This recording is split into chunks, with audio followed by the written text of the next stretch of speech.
Yo, Sunday special. So today we're going to show you what you can do with amazing tools to find out which companies you should not focus on.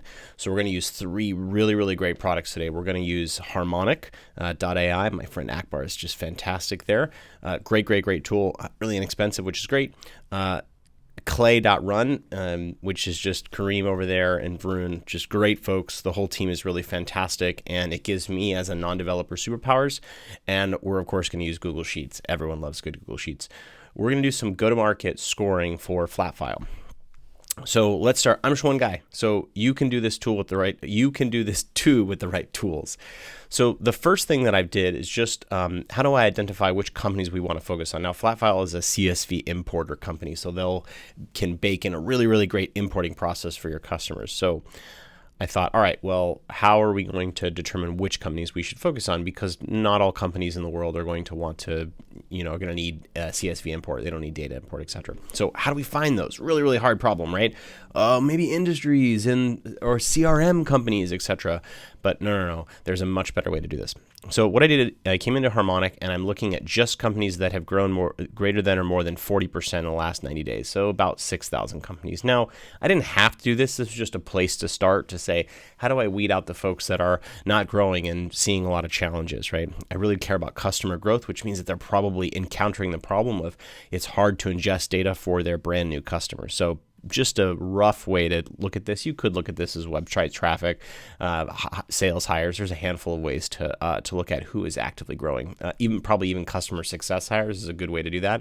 I think in Clay you can even look at department headcount growth. But let's just start here. Then what I did is I imported the data into Clay, and I said, all right, I only want a handful of pieces of data here, the headcount, what's their funding, so I have some understanding there, what's their website.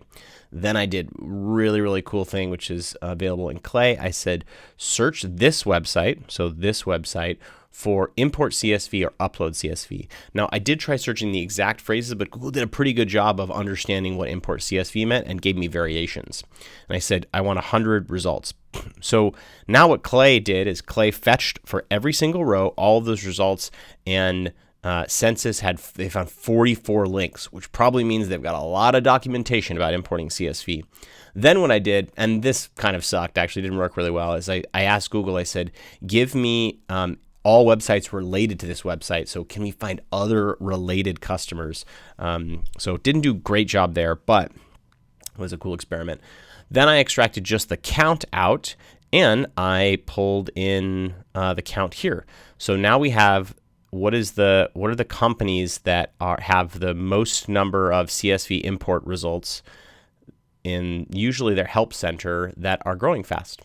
So of the 6,000 or so companies, we found 154. Can you imagine how much time and resources companies might spend if you just looked at fast-growing companies? Look at that. Thousands and thousands of companies that don't have CSV import as a problem at all. Crazy. I'm going to open up this CSV, and if you have any other crazy go-to-market experiments that you want to do, let me know, and I'm going to describe this in a LinkedIn post, and thanks so much for watching. Have a great day.